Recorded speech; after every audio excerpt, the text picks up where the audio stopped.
ഉൽപ്പത്തി പുസ്തകം അദ്ധ്യായം 47. യാക്കോബ് ഗോഷേനിൽ.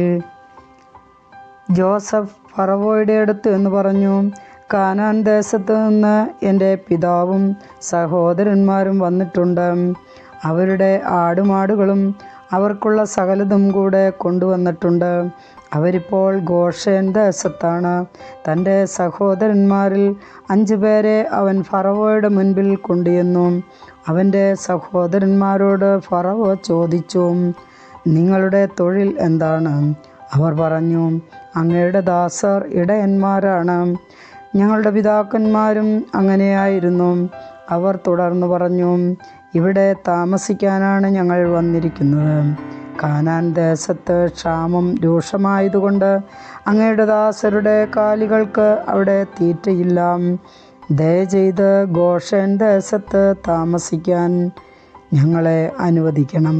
അപ്പോൾ ഫറവോ ജോസഫിനോട് പറഞ്ഞു, നിന്റെ പിതാവും സഹോദരന്മാരും നിന്റെ അടുത്തേക്ക് വന്നിരിക്കുന്നു. ഈജിപ്ത് ദേശം മുഴുവനും നിനക്ക് അധീനമാണ്. നാട്ടിൽ ഏറ്റവും നല്ല സ്ഥലത്ത് നിന്റെ പിതാവിനെയും സഹോദരന്മാരെയും പാർപ്പിക്കുക. അവർ ഗോഷേൻ ദേശത്ത് താമസിക്കട്ടെ. അവരിൽ കാര്യശേഷിയുള്ളവരെ നിനക്കറിയാമെങ്കിൽ എൻ്റെ കാലികളെ അവരെ ഫരമേൽപ്പിക്കുക. അതിനുശേഷം ജോസഫ് തൻ്റെ പിതാവായ യാക്കോബിനെ ഫറവോയുടെ മുൻപിൽ കൊണ്ടുവന്നു. യാക്കോബ് ഫറവോയെ അനുഗ്രഹിച്ചു. നിങ്ങൾക്ക് വയസ്സെത്രയായി? ഫറവോ ചോദിച്ചു. എൻ്റെ ദേശാന്തരവാസകാലം 130 വർഷമായിരിക്കുന്നു. അത് ഹ്രസ്വവും കഷ്ടപ്പാടുകൾ നിറഞ്ഞതുമായിരുന്നു. എൻ്റെ പിതാക്കന്മാരുടെ ദേശാന്തരവാസകാലത്തോളം ആയിട്ടില്ല അത്. ഫറവോയെ അനുഗ്രഹിച്ചതിന് ശേഷം യാക്കോബ് അവൻ്റെ അടുത്ത് നിന്ന് പോയി.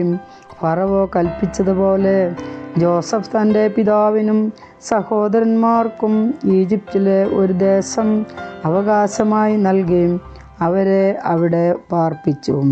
നാട്ടിലെ ഏറ്റവും നല്ല ദേശമായ റംസേസ് ആണ് അവൻ അവർക്ക് കൊടുത്തത്. ജോസഫ് തൻ്റെ പിതാവിനും സഹോദരന്മാർക്കും പിതാവിൻ്റെ വീട്ടുകാർക്കുമെല്ലാം അംഗസംഖ്യ അനുസരിച്ച് ആഹാരം കൊടുത്തു പോന്നു. ക്ഷാമം രൂക്ഷമാകുന്നു. ഒരു ദേശത്തും ആഹാരം കിട്ടാനില്ലായിരുന്നു. ക്ഷാമം അത്ര രൂക്ഷമായി. ഈജിപ്തും കാനാൻ ദേശവും ക്ഷാമം മൂലം കഷ്ടപ്പെട്ടു. ഈജിപ്തിലെയും കാനാൻ ദേശത്തിലെയും പണം മുഴുവൻ ആളുകൾ വാങ്ങിയ ധാന്യത്തിൻ്റെ വിലയായി ജോസഫ് ശേഖരിച്ചു. അത് ഫറവോയുടെ ഭവനത്തിലെത്തിച്ചു. ഈജിപ്തിലും കാനാനിലുമുള്ള പണമൊക്കെയും തീർന്നപ്പോൾ ഈജിപ്തുകാർ ജോസഫിൻ്റെ അടുത്ത് വന്ന് പറഞ്ഞു, ഞങ്ങൾക്ക് ആഹാരം തരിക. അങ്ങയുടെ മുൻപിൽ കിടന്ന് ഞങ്ങൾ മരിക്കാൻ ഇടയാക്കരുത്. ഞങ്ങളുടെ പണമെല്ലാം തീർന്നുപോയി. ജോസഫ് പറഞ്ഞു, പണം തീർന്നെങ്കിൽ കന്നുകാലികളെ തരിക. കാലികൾക്ക് പകരമായി ഞാൻ ആഹാരം തരാം. തങ്ങളുടെ കന്നുകാലികളെ അവർ ജോസഫിൻ്റെ അടുത്ത് കൊണ്ടുവന്നു. കുതിരകൾക്കും ആടുമാടുകൾക്കും കഴുതകൾക്കും പകരമായി അവൻ അവർക്ക് ആഹാരം കൊടുത്തു. അവൻ അവരുടെ കന്നുകാലികൾക്കെല്ലാം പകരമായി അവർക്ക് 1 വർഷത്തേക്ക് ആഹാരം നൽകി. അടുത്ത വർഷം അവർ ജോസഫിൻ്റെ അടുത്ത് എന്ന് പറഞ്ഞു, പണം തീർന്ന കാര്യം യജമാനിൽ നിന്ന് ഞങ്ങൾ ഒളിച്ചു വയ്ക്കുന്നില്ല. ഞങ്ങളുടെ കന്നുകാലികളും അങ്ങയുടേതായി. ഞങ്ങളുടെ ദേഹവും നിലവുമല്ലാതെ ഞങ്ങൾക്കിനി ഒന്നും ബാക്കിയില്ലെന്ന് അങ്ങേക്ക് കാണാമല്ലോ. ഞങ്ങളും ഞങ്ങളുടെ നിലവും അങ്ങയുടെ കൺമുൻപിൽ നശിക്കാതിരിക്കാൻ ഞങ്ങളെയും നിലത്തെയും വാങ്ങി പകരം ഞങ്ങൾക്ക് ആഹാരം തരിക. ഞങ്ങളും നിലവും ഫറവോയ്ക്ക് അടിമകളായിരുന്നു കൊള്ളാം. ഞങ്ങൾ മരിച്ചു പോകാതിരിക്കാനും നിലം ശൂന്യമാകാതിരിക്കാനും വേണ്ടി ഞങ്ങൾക്ക് ധാന്യം നൽകുക. അതുകൊണ്ട് ജോസഫ് ഈജിപ്തിലെ നിലം മുഴുവൻ ഫറവോയ്ക്ക് വേണ്ടി വാങ്ങി. ക്ഷാമം വളരെ കഠിനമായി തീർന്നതിനാൽ ഈജിപ്തുകാരെല്ലാവരും തങ്ങളുടെ നിലം വിറ്റു. അങ്ങനെ നിലമെല്ലാം ഫറവോയുടേതായി. ഈജിപ്തിൻ്റെ ഒരറ്റം മുതൽ മറ്റേ അറ്റം വരെയുള്ള സകലരും അടിമകളായി. പുരോഹിതന്മാരുടെ നിലം മാത്രം അവൻ വാങ്ങിയില്ല. പുരോഹിതന്മാർക്ക് ഈ ഉപജീവനത്തിനായി ഫറവോ ഒരു വിഹിതം നിശ്ചയിച്ചിട്ടുണ്ടായിരുന്നു. അതിനാൽ അവർ തങ്ങളുടെ നിലം വിറ്റില്ല. ജോസഫ് ജനങ്ങളോട് പറഞ്ഞു, ഇന്ന് ഞാൻ നിങ്ങളെയും നിങ്ങളുടെ നിലത്തെയും ഫറവോയ്ക്കായി വാങ്ങിയിരിക്കുന്നു. ഇതാ വിത്ത്, കൊണ്ടുപോയി വിതച്ചു കൊള്ളുവിൻ. കൊയ്യുമ്പോൾ 1/5 ഫറവോയ്ക്ക് കൊടുക്കണം. 4/5 നിങ്ങളുടേതായിരിക്കും. വിത്തിനായും നിങ്ങൾക്കും വീട്ടുകാർക്കും കുഞ്ഞുങ്ങൾക്കുമുള്ള ആഹാരത്തിനായും അതെടുത്തു കൊള്ളുക. അവർ പറഞ്ഞു, അങ്ങ് ഞങ്ങളുടെ ജീവൻ രക്ഷിച്ചു. യജമാനന് ഞങ്ങളിൽ കൃപയുണ്ടാകണം.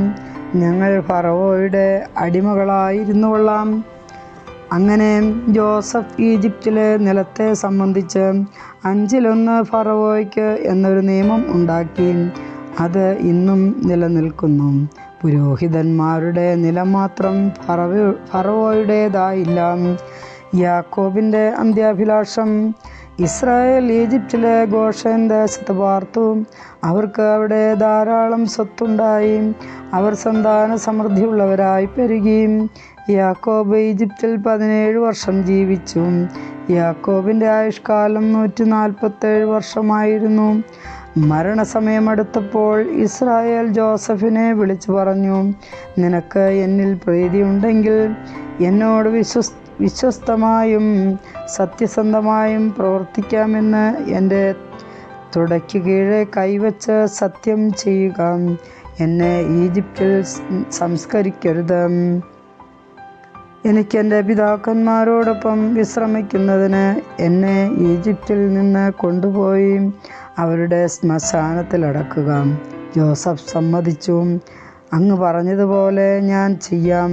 എന്നോട് സത്യം ചെയ്യുക. അവൻ ആവശ്യപ്പെട്ടു. ജോസഫ് സത്യം ചെയ്തു.